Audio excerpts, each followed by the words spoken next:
नमस्कार दोस्तों। PCS academy में मैं आप सभी लोगों का स्वागत करता हूं। और दोस्तों, आज के डेट में एक नया ऐसे देखेंगे, निबंध को देखेंगे, एक राष्ट्र और एक भाषा। जो चुनौतियां हैं और जो इसके समाधान हैं, उन सारी चीज़ों को भी देखेंगे। और दोस्तों, यह वीडियो अच्छा लगता है तो वीडियो को लाइक कर दीजिएगा। जो निबंध है दोस्तों, अभी शाम तक दूसरा निबंध भी आप लोगों को मिल जाएगा। और यूपी पीसीएस प्रीलिम्स परीक्षा के लिए एक पूरी रणनीति जो है, उसका वीडियो संभवतः आज या कल तक जैसा भी होगा उसको देख लिया जाएगा। और आज की डेट में दोस्तों, जो निबंध है वन नेशन वन लैंग्वेज पर है, काफ़ी चर्चा में है और काफ़ी विवादास्पद भी है। तो पूरी की पूरी संभावनाएं हैं और जो चीज़ें हैं, समसामयिक परिप्रेक्ष्य है, परिदृश्य है, उसमें पूछे जाने की संभावनाएं पूरी पूरी हैं। तो आज का जो निबंध है एक राष्ट्र और एक भाषा के ऊपर है। इस निबंध को लिखने से पहले जैसे जो ग्रामर की गलतियां हैं, जैसे जो निबंध लिखते हैं, अगर देखिए जी ग्रामेटिकल मिस्टेक हुई तो एग्जामिनर के सामने ये लगता है कि भाई जो व्यक्ति निबंध लिख रहा है उसको भाषा की ही नहीं समझ है। तो ये कुछ अक्षम्य चीज़ें होती हैं। जो इंट्रोडक्शन पार्ट होता है, जो बॉडी पार्ट होता है, जो कंक्लूजन पार्ट होता है, तो तीनों में अगर एक एक कोटेशन, कविता, श्लोक, मूवी के गीत, बोल, ये सारी चीज़ें ऐड कर देते हैं तो आपका उत्तर बेहतर माना जाता है। और देखिए, जो 700 शब्दों में आपको इस निबंध को लिखना है। जब आप एग्ज़ाम हॉल में जाएं, 22 सितंबर से आपका मेंस लगा हुआ है। एग्ज़ाम हॉल में जाने से पहले 10 से 15 मिनट में आप 10 मिनट में खाका बना लीजिए। जो एक फ्लो चार्ट होता है उसको आप ज़रूर से ज़रूर बना लीजिए, जिससे आपको चीज़ें भटकेंगी नहीं। आप एक लयबद्धता में आप पूरे के पूरे ऐसे को लिखेंगे। और पहले पेज में भी बना लेते हैं तो भी कोई दिक्कत नहीं है, जिससे एग्जामिनर को भी एक संक्षेप में चीज़ें मिल जाएंगी। और फिर उसके बाद में आप डिटेल उसको बड़ा करते करते पूरे निबंध को बेहतर तरीके से लिखिए। और जैसे कुछ डेटा है, डायग्राम है और जो फ्लो चार्ट है, इन सारी चीज़ों का भी आप उपयोग कर सकते हैं। जो अच्छे शब्द या कीवर्ड होते हैं तो उनको भी अच्छे से प्रयोग कर सकते हैं। यह जो निबंध है दोस्तों, यह आपका बीओ मेंस के लिए भी इम्पोर्टेंट है, क्योंकि उसमें भी 700 शब्दों में आपको पूछा जाएगा। दिसंबर में आपका मेंस लगा है। यूपी पीसीएस मेंस के लिए भी यह बहुत ही ज़्यादा इम्पॉर्टेंट है। तो दोनों के लिए है, अच्छे से दोनों लोग इस निबंध को लिखने का प्रयास करिए। देखिए, जहाँ तक एक राष्ट्र और एक भाषा की बात कही जाती है, जब हम लोग इसकी पृष्ठभूमि पर पहुँचते हैं, पृष्ठभूमि को देखते हैं, तो ये जो एक राष्ट्र और एक भाषा की बात है, इसको आज की डेट में नहीं, संविधान सभा में भी चर्चा हुई थी। और संविधान सभा में चर्चा के दौरान भी ये चीज़ें, जैसे एक राष्ट्र और एक भाषा की बात कही गई थी, चर्चा हुई थी। तो उस समय क्या हुआ, जैसे जो संगठन थे, जो हिंदी विरोधी, हिंदू विरोधी नहीं, हिंदी विरोधी जो आंदोलन थे, उनके कारण इसको एक सहयोगी भाषा के रूप में रखा गया। ठीक है। और मोस्टली कार्य जो होता है, जैसे आप लोगों ने भी देखा होगा कि जो इंडिया में हर जगह पर जो कार्य होता है वो इंग्लिश में होता है।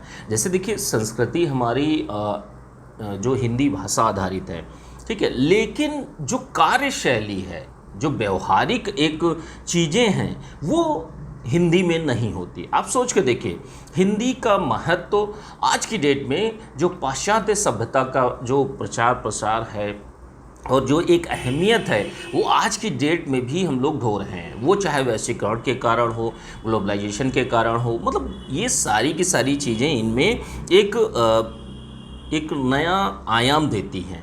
ठीक है। तो यह जो एक राष्ट्र और एक भाषा का मुद्दा है, यह आज़ादी के बाद से भी ये चीज़ें चलती रही हैं। समय समय पर चीज़ें चली और आज़ादी के बाद में भाषाई आधार पर, क्योंकि देखिए हमारा जो देश है वो भाषाई विविधता का देश है। आप देखेंगे तो हर स्टेट में अलग एक लोकल लैंग्वेज बोली जाती है। ठीक है। तो हर जगह की अलग है। कर्नाटका में जैसे कन्नड़ है, तमिल में तेलुगु है, तमिलनाडु में उड़ीसा में उड़िया है, पश्चिम बंगाल में बंगाली बोली जाती है। तो आप सोच सकते हैं कि जो हमारे यहाँ की देश की भाषाई विविधता है उसको देखते हुए, ध्यान रखिएगा, दो पक्ष हैं। एक पक्ष हिंदी का पक्षधर है और एक पक्ष जो स्थानीय भाषाएं होती हैं उनका पक्षधर है। तो जो हमारा देश काल की परिस्थितियां हैं उनको देखते हुए ये एक विवाद का विषय बना रहा है अभी तक, आज़ादी के बाद से और आज तक ये चीज़ें बनी हुई हैं। अब जैसे देखिए, जो हिंदी भाषा का विकास है उसको आखिर जैसे इस बात पर अब आगे एक मसौदा जारी किया गया है, ठीक है, कि एक राष्ट्र एक भाषा होनी चाहिए।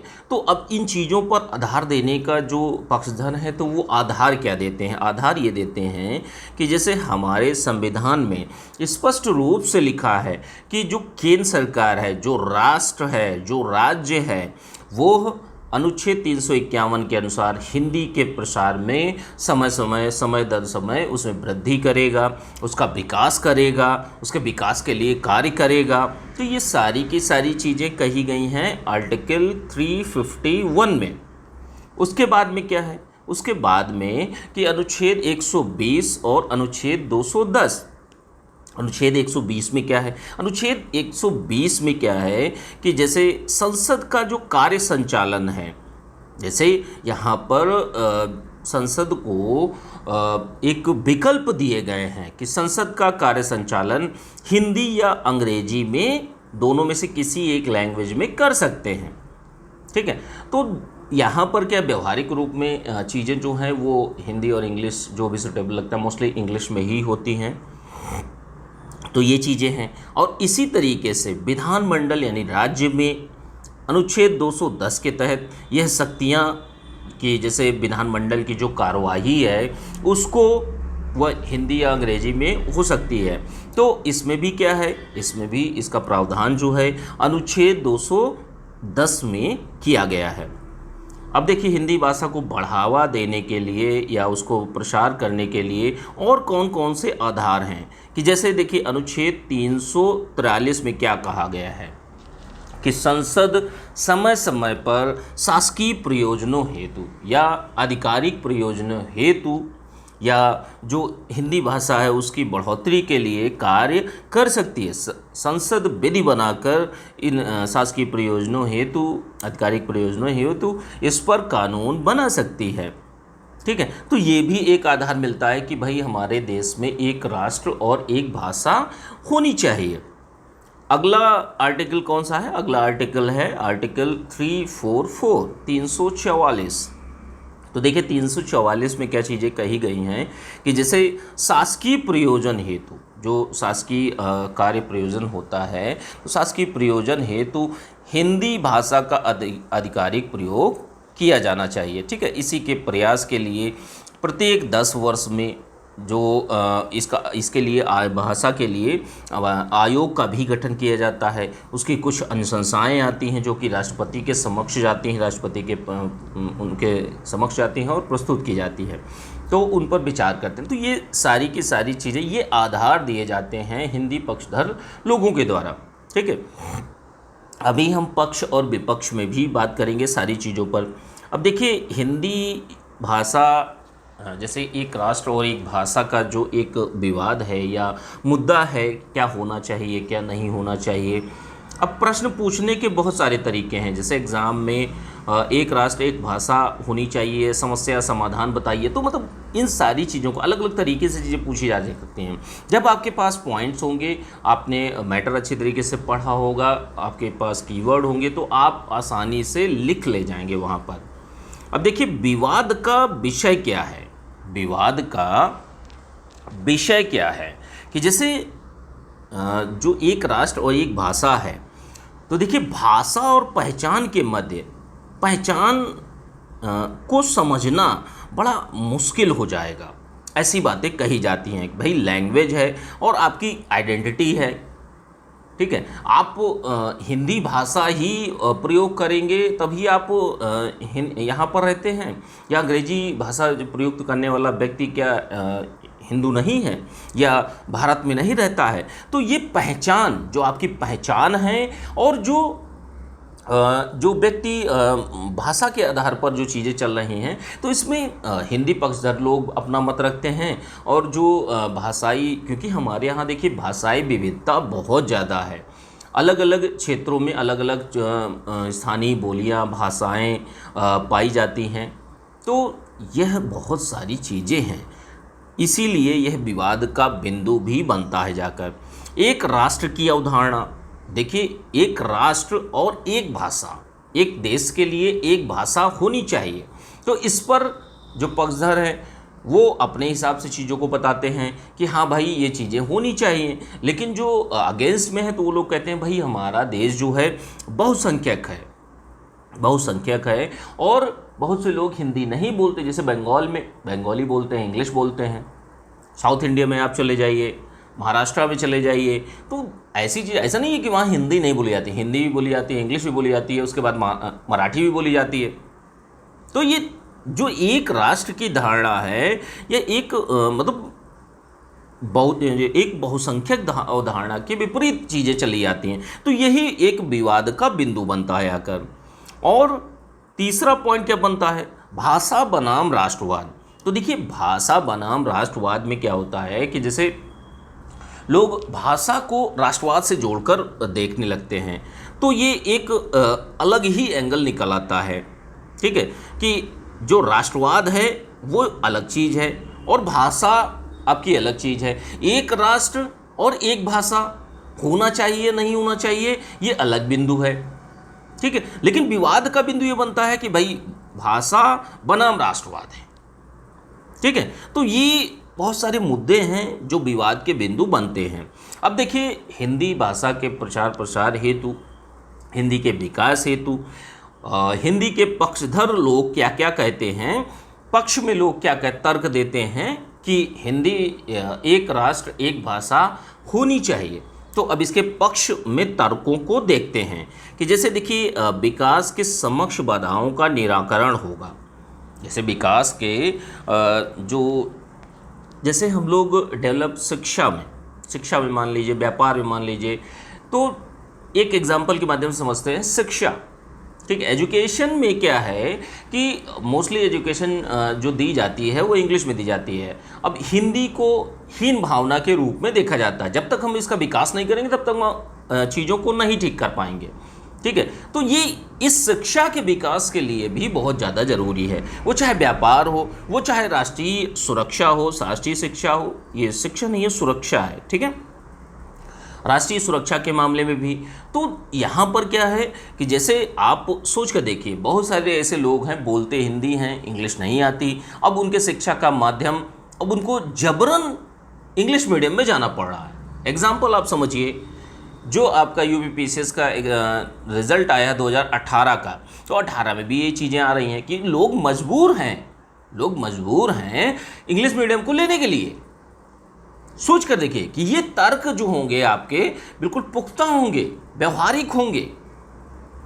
तो यहाँ क्या है, विकास के समक्ष जितनी भी बाधाएं होती हैं कि भाई डेवलपमेंट इसलिए नहीं हो पा रहा है क्योंकि हिंदी में नहीं है, इंग्लिश में बहुत सारी मटेरियल है और पढ़ नहीं पाते, तो ये सारी बातें तर्क दिए जाते हैं। तो इसके समाधान के लिए हिंदी को एक राष्ट्रभाषा के रूप में अपनाना चाहिए।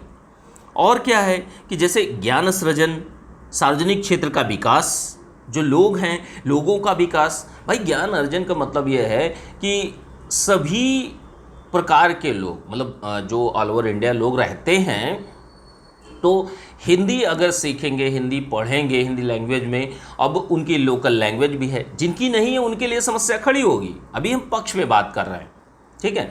तो यहाँ पर हम बात करते हैं ज्ञान अर्जन अच्छे से हो सकेगा क्योंकि मोस्टली चीज़ें जो हैं वो इंग्लिश में ही पढ़ाई जाती हैं। जितना भी रक्षा अनुसंधान का चीज़ें हैं वो इंग्लिश में ही हैं, टेक्नोलॉजी जो हैं वो इंग्लिश में है। सोच के देखिए, तो यहाँ पर बहुत सारे लोग ज्ञान अर्जन नहीं कर पाते। उस नॉलेज को लेने के लिए हिंदी बहुत ज़रूरी है क्योंकि सारी की सारी चीज़ें हिंदी में ही होनी चाहिए। और क्या है, एक प्रभावशाली प्रशासन हेतु कि जैसे एक आईएएस अधिकारी बनता है, ठीक है। अब एक व्यक्ति है साउथ इंडिया का, अब उसके लिए हिंदी भाषी क्षेत्रों में जॉब करना बहुत बड़ी दिक्कत हो जाती है। भाषा की दिक्कत आती है क्योंकि उसको हिंदी उतनी नहीं आती, तो वो इंग्लिश में ही काम चलाता है, धीरे धीरे अपना सीखता रहता है। लेकिन अगर इसको आधिकारिक कर दिया जाए तो ये समस्याएं नहीं रहेंगी कि भाई जो हमारा एक प्रशासन है जिसमें भाषा की समस्या जो आती है, भाषा के आधार पर बहुत सारी चीज़ें वो नहीं कर पाता, नहीं समझ पाता, लोगों की जो भावनाएं हैं उनको नहीं समझ पाता। तो ऐसी स्थितियों में क्या है, ऐसी स्थितियों में एक प्रभावशाली प्रशासन हेतु हिंदी भाषा को एक राष्ट्रभाषा के रूप में अपनाना चाहिए। अब देखिए प्रौद्योगिकी का लाभ उठाने में, कि जैसे मान लीजिए बहुत सारे ऐप हैं जो इंग्लिश में ही आते हैं, बहुत सारी वेबसाइट्स हैं जो इंग्लिश में ही हैं, हिंदी में नहीं हैं। अब अगर इनका रूपांतरण जो है हिंदी में होगा तो ये ज़्यादा बेहतर होगा, ज़्यादा लोग उससे लाभ उठा सकेंगे, ज्ञानार्जन कर सकेंगे, ज़्यादा उससे रोज़गार ले सकेंगे, बहुत सारी चीज़ें हैं उसमें। तो आप सोच के देखिए कि जो एक्चुअल टेक्नोलॉजी का प्रॉफिट है उसको उठाने में हिंदी भाषा एक माध्यम बनेगी जाकर लोगों का, ठीक है। लेकिन इसका रूपांतरण जैसे जो चीज़ें आती हैं वो थोड़ा सा क्लिष्ट हो जाती हैं, ठीक है। कि हिंदी भाषा में जैसे जो चीज़ इंग्लिश में लिखी हुई है उसी को हिंदी में जब कन्वर्ट करते हैं या ट्रांसलेट करने के बाद वो चीज़ें क्लिष्ट हो जाती हैं, काफ़ी जटिल हो जाती हैं। अब देखिए भाषा को एक वैश्विक पहचान के रूप में विकसित करना, जैसे देखिए अगर हम सब कुछ सारी चीज़ों को, जैसे चाइना में है, चाइना में जो लैंग्वेज है वो पूरे देश में एक लैंग्वेज है।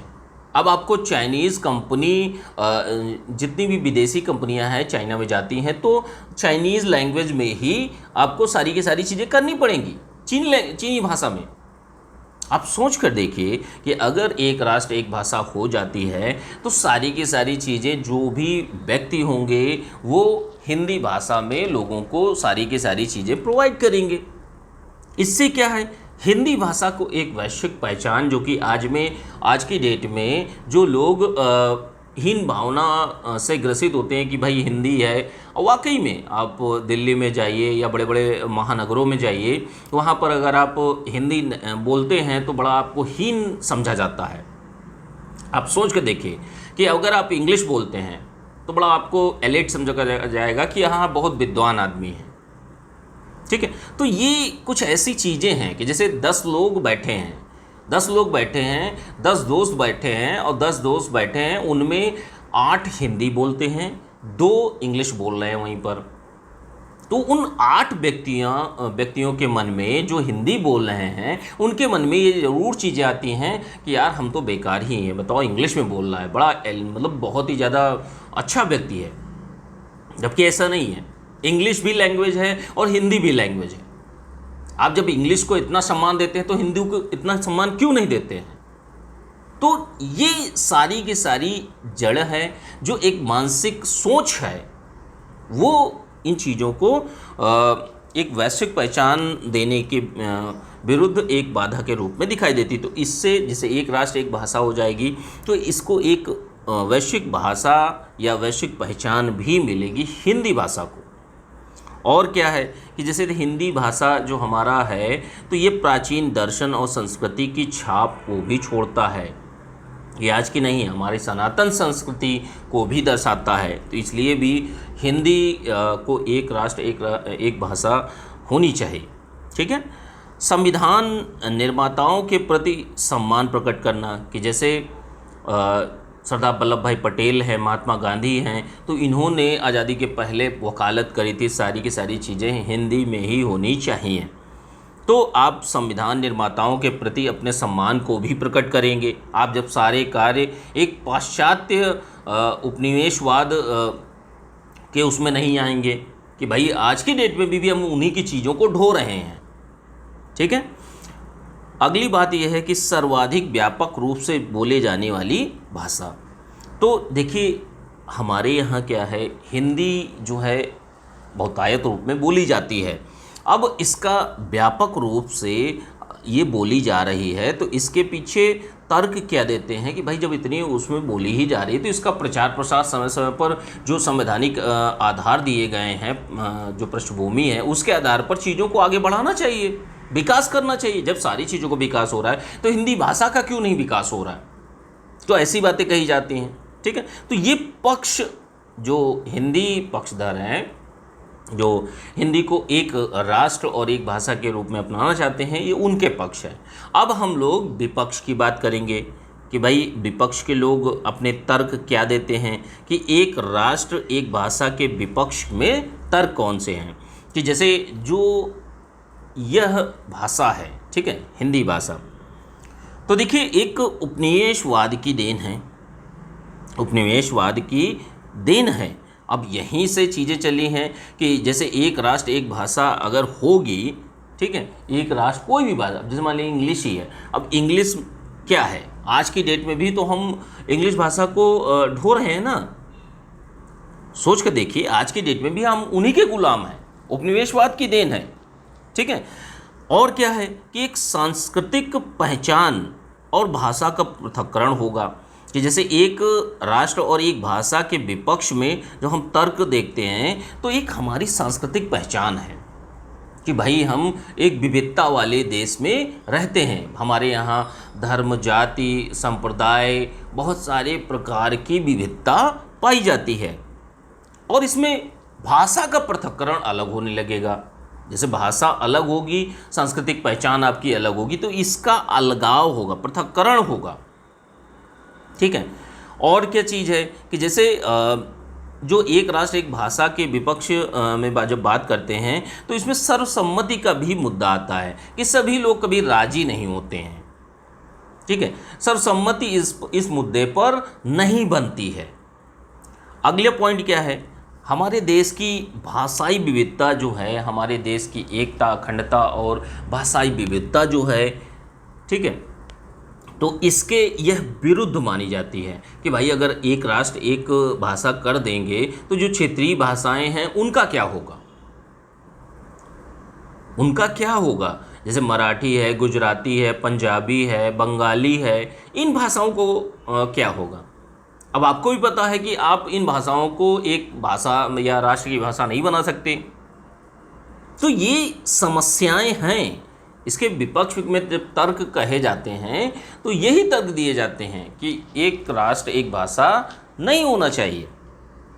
अगली चीज़ क्या है कि हमारे ही संविधान में 8वीं अनुसूची में 22 भाषाओं को समान रूप से चीज़ें बताई गई हैं। 22 भाषाएं हैं, आप सोच कर देखिए, ठीक है। तो यहाँ पर संवैधानिक चीज़ों जो भाषाएं हैं उनको समानता प्रदान की गई है। अब इसमें एक विभेद का कारण बनेगा जाके ये कि आपने हिंदी को तो दे दिया, लेकिन उड़िया, बंगाली और गुजराती, मराठी, कन्नड़, तेलुगु, इनको क्यों नहीं दिया। तो ये भी एक संवैधानिक व्यवस्था के विरुद्ध हो जाता है। और क्या है कि जैसे देश की एकता, अखंडता को विघटन का यह कारण भी बन सकता है कि जैसे देश की जो हमारी यूनिटी है कि सभी भाषाएं जो हैं जो सभी भाषाई लोग हैं वो आपस में मिलकर रहते हैं। अब आप सोच कर देखिए कि हिंदी भाषी क्षेत्र और प्लस मलयालम, उड़िया, तेलुगु, बंगाली, ये अपने आप में ये जो भाषा बोलने वाले हैं ये व्यक्ति यही सोचेंगे कि हाँ भाई ये हमारे साथ गलत हुआ है, भाई हमारी भाषा को क्यों राष्ट्रभाषा नहीं घोषित किया गया। तो ये भी और हमारी देश की एकता और अखंडता के विघटन का कारण बन सकता है। सबसे बड़ी बात ये है। और क्या है कि जैसे अंग्रेजी की अपरिहार्यता का मतलब होता है जरूरी है। आप सोच के देखिए, बड़ी बड़ी कंपनियां हैं और बड़ी बड़ी चीज़ें हैं जो अंग्रेजी में हमें मिलते हैं, इंग्लिश में मिलते हैं।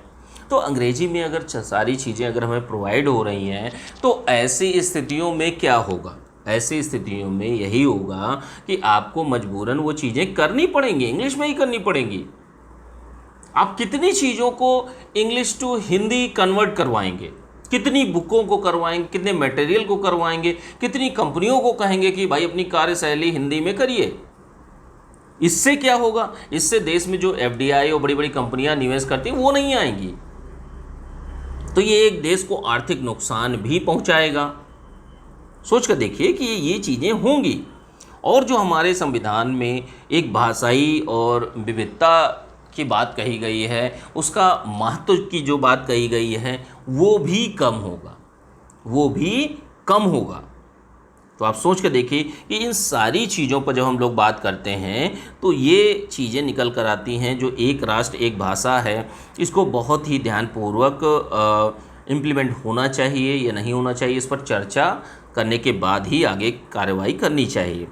अब देखिए अगली चीज़ क्या है, निष्कर्ष के रूप में देखिए लास्ट में अगर आप लोग देना चाहें तो एक बैलेंस व्यू दिया जाता है। आपको पक्ष और विपक्ष दोनों चीज़ों में एक बैलेंस व्यू अपने व्यू के रूप में रखना होता है।